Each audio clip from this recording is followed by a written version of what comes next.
Good morning, Brian with Grand Roofing. Bring you a quick video on the job. We are putting a little bit of metal down. Switch camera here. We're on the metal job of the video I just shot the other day. It's December Wednesday, December 28th or 9th. I don't know.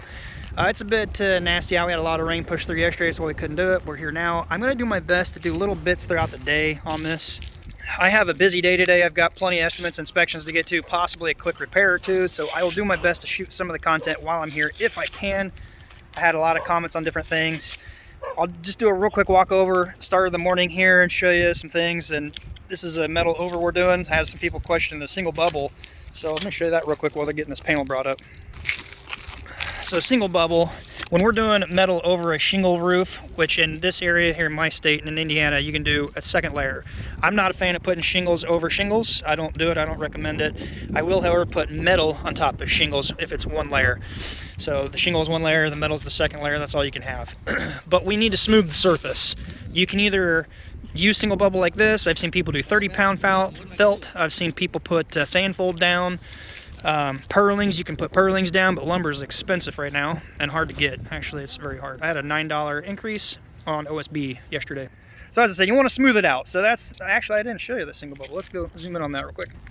I don't think I showed you. So it's like shipping bubble wrap almost, in a sense. There's this foil polymer reflective side. It's kind of supposed to help, eliminate the heat or radiate the heat out or reflect the heat, whatever.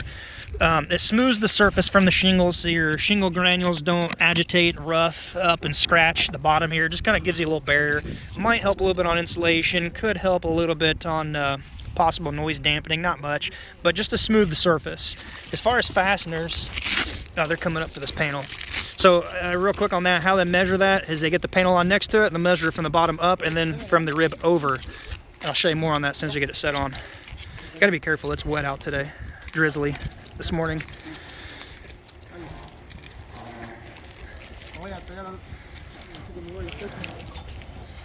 Also an important part of metal install, you don't want to scratch your panels.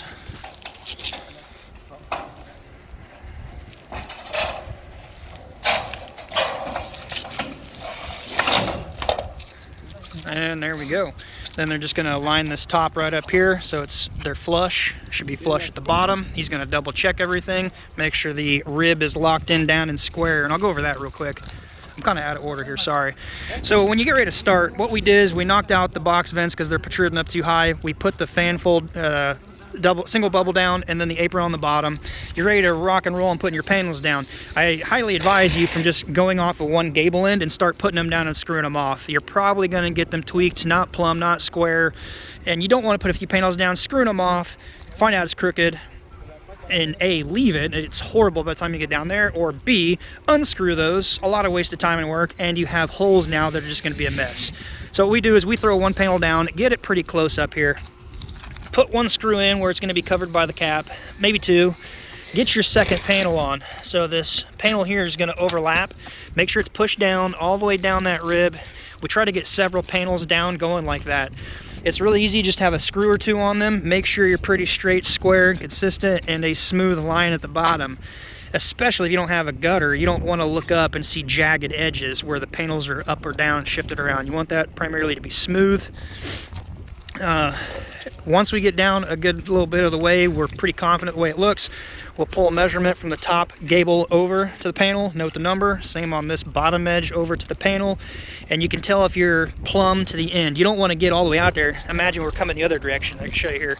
And so this rib here is either too close or too far, and you got to put your gable cap on and it's in the way hitting it. So you can tweak these ever so slightly, just gently, not much.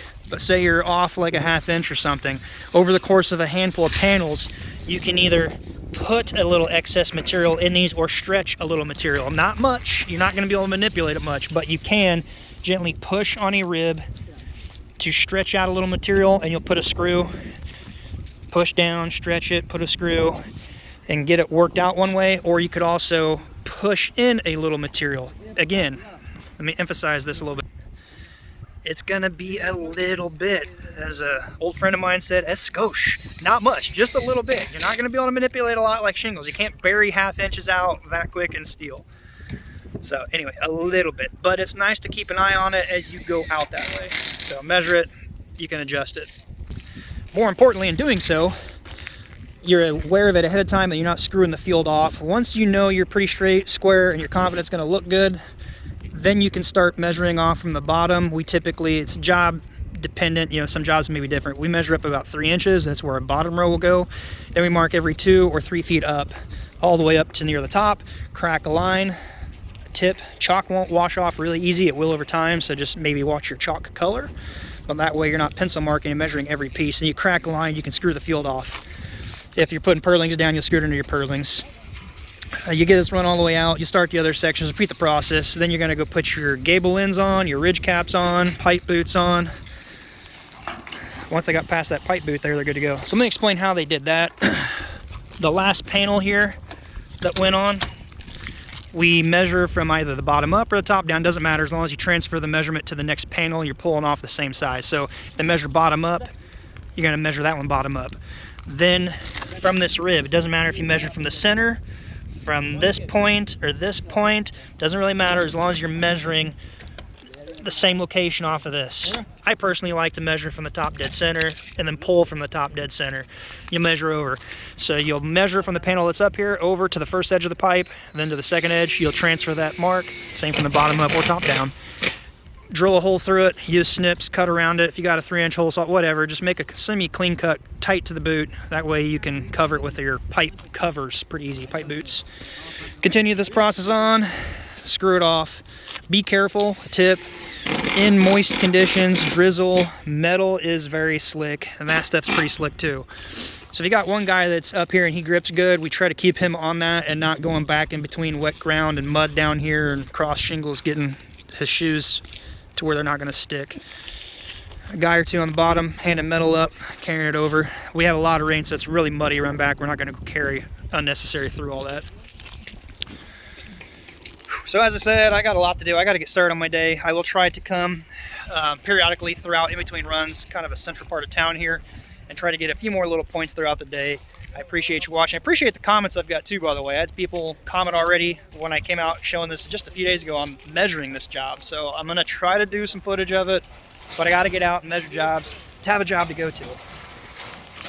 If I'm not working much, I try to be around and help on the crew. Some people hate that I'm not here all day, but I don't take a week to do a job and then go out and sell a job. I'm out doing estimates all the time, inspections, everything I need to do to run the company. If I'm not busy, I try to come here. And then if I have time for a YouTube video to help you guys, I'll try. So comment, let me know what you want to see. It does help me kind of, you're helping steer the ship. You know, let me know which way to take this YouTube channel. I got to get busy. I got a couple appointments to get to. So if you liked it, please give it a thumbs up. Consider subscribing. Always do it. To the simplest things you do, give it a thumbs up, watch it near the end. It definitely helps YouTube algorithm. Also, if there's ever any affiliate links down below and it's something you think you might need, check them out. Like, get your 2 free stocks from Webull and your crypto affiliate links down below. It does help. Anyway, until next time, be safe. See if I can shoot some more today. And you guys have a happy new year.